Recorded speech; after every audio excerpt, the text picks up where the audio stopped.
प्राणनाथ, अब तो 13 साल खत्म हो गए, यूं बातों ही बातों में निकल गए। अब 1 वर्ष और यहाँ गुजारेंगे और फिर अयोध्या को पधारेंगे। हाँ प्रिय, बातों ही बातों में ये 13 साल कट गए। अब 1 और वर्ष यहाँ बिताएंगे और वापस भरत के पास जाएंगे।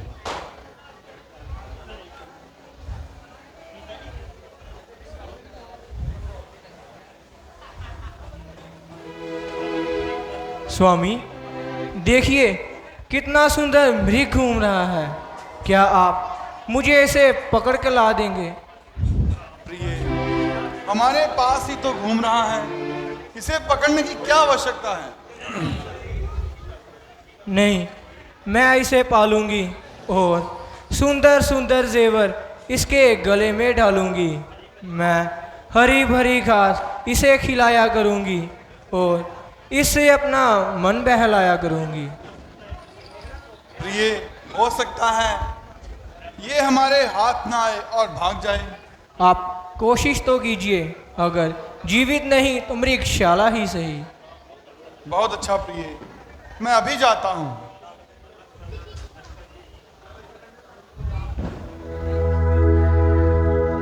लक्ष्मण, तुम जरा होशियार रहना।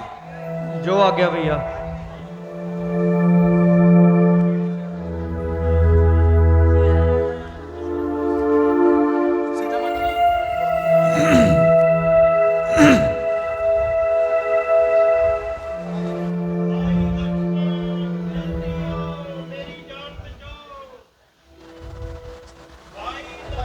हेलो भैया लक्ष्मण, जल्दी आओ, मेरी जान बचाओ। लक्ष्मण, सुनते हो ये कैसी आवाज आ रही है? हाँ हाँ, जानता हूँ। किसी ने मेरा नाम लेकर मुझे बुलाया है।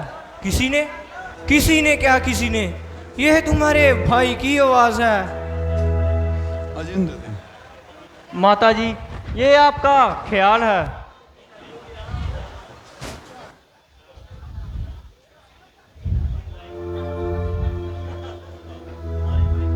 लक्ष्मण, तुम्हारे भाई को अकेला पाकर राक्षसों ने हाथ दबाया है। जल्दी आओ, मेरी जान बचाओ। और उन्होंने सहायता के लिए तुम्हें बुलाया है। नहीं नहीं माता जी, ये आपका केवल ख्याल है। भला राक्षसों की उनके सामने आने की क्या मजाल है? लक्ष्मण, तुम विपत्ति के समय भाई के काम न आओगे तो कब आओगे?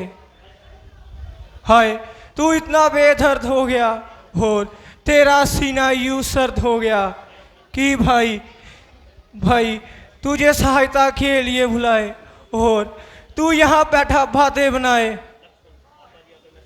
माता जी, अगर मैं चला गया तो आपकी रक्षा यहाँ कौन करेगा? लक्ष्मण, तुम व्यर्थ ही बहाने बना रहे हो और यहाँ वहाँ के किस्से सुना रहे हो। माता जी, आज आप कैसी विचित्र बातें कर रही हैं? भैया लक्ष्मण, जल्दी आओ, मेरी जान बचाओ। प्राणनाथ, आप किसे बुला रहे हैं? यहाँ आपका कोई नहीं, ये आपका भाई पूरा का पूरा मतलबी है। मैं और जात आपकी किस प्रकार सहायता कर सकती हूँ, मगर आपको ये विश्वास दिलाती हूँ कि अगर आप जीवे तो मैं आपको जीती पाऊंगी, अन्यथा आपसे पहले स्वर्ग का मार्ग चुनकर वहां आपके चरण दबाऊंगी। माता जी, ये आपका कसूर नहीं। आज होनी जरूर कुछ ना कुछ गुल जरूर खिलाएगी और निसंदेह हमें किसी ना किसी मुसीबत में जरूर डालेगी। जब आपकी जुबान से ऐसे शब्दों का इजहार हो रहा है, जरूर हमारे लिए कोई ना कोई नया बखेड़ा तैयार हो रहा है। हाँ, अब मैं जाता हूँ और इस साजिश का पता लगाता हूँ।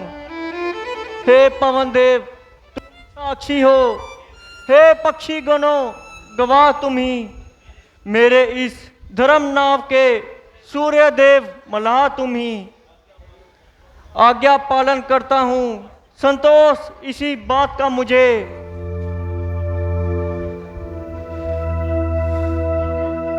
माता अब आप सावधान, आज्ञा का पालन मैं करता हूँ और इस रेखा के भीतर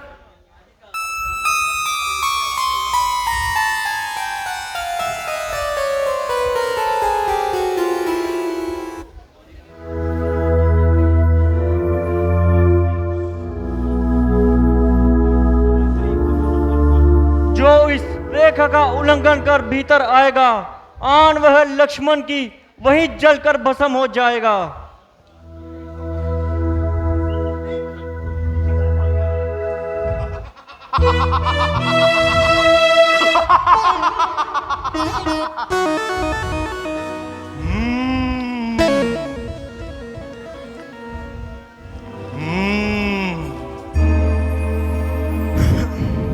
इस रूप में तो वह मुझे पहचान लेगी। मुझे कोई उपाय सोचना होगा। शंभू, शंभू, अब बदल लेता हूं अपनी वाणी को। ओ शंभू, अब बदल लेता हूं अपना रूप। हेलो।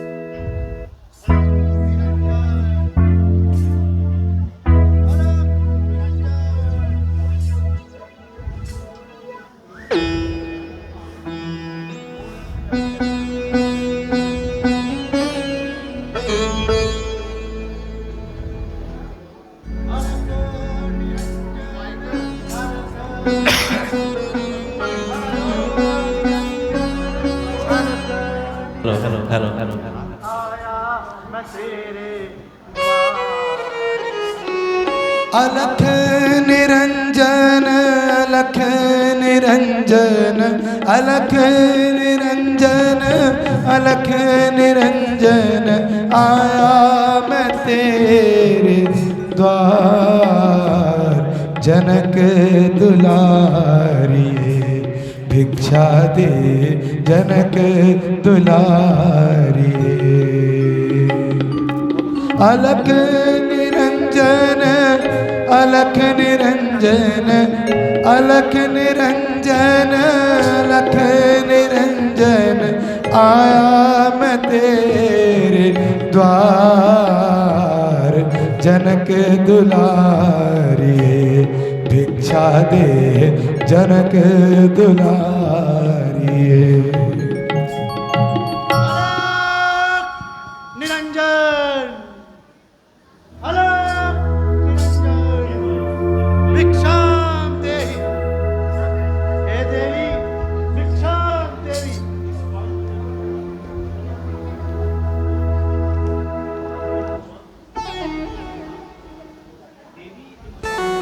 भिक्षां देहि, हे देवी।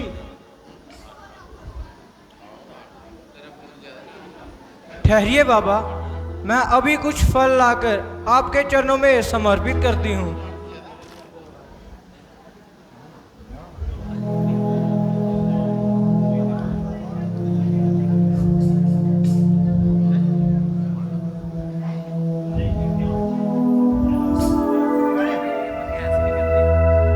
अरे ये क्या, यह रेखा तो रंग बदलती है।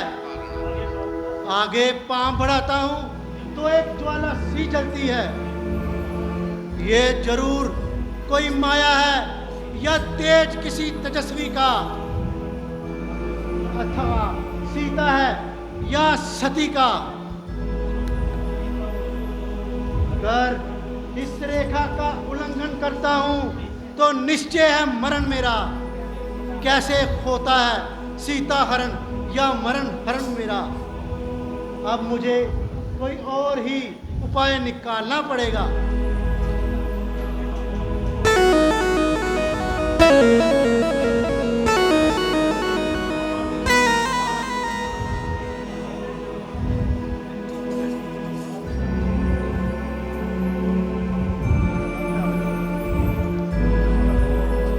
बाबा जी, भिक्षा ग्रहण कीजिए। उधर जाना चाहिए था, इधर नहीं होना चाहिए।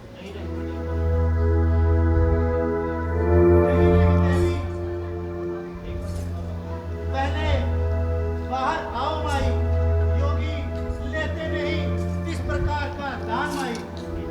क्षमा कीजिए, ये रेखा मैं छोड़ नहीं सकती आन। ये लक्ष्मण देवर की जो मैं तोड़ नहीं सकती। अच्छा, अगर तोड़ो ना देवर की आन। देवर की आन, तो योगी भी नहीं देंगे इस प्रकार का दान। अच्छा देवी, हम बिना भिक्षा के ही जाते हैं। ठहरिए बाबा, देवर की आन रहे ना रहे, रखूंगी धर्म गृहस्थी का। अब छोड़ के रेखा करती हूँ मैं पूरन धर्म गृहस्थी का।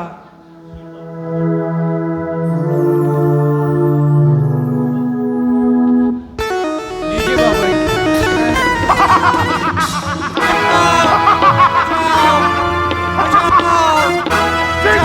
अब तुम मेरे पति बचाओ! बचाओ! बचाओ! बचाओ! बचाओ! बचाओ! स्वामी! स्वामी! बोल